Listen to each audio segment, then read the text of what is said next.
İyi günler arkadaşlar. Kanalımıza hoş geldiniz. Bugün yine sizler için yepyeni videolarla karşınızdayım. İki başarılı oyuncularımız Elçin Sangu ve Barış Ardus'tan güzel paylaşımlarını sizler için hazırladık.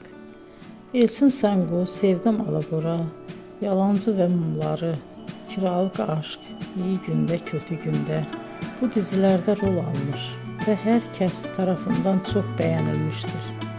Biz de Elçin Sangu ve Barış Ardus'tan en güzel sempatik fotolarını sizler için hazırladık.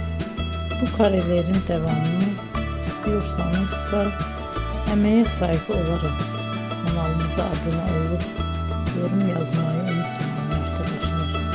Teşekkür ederim.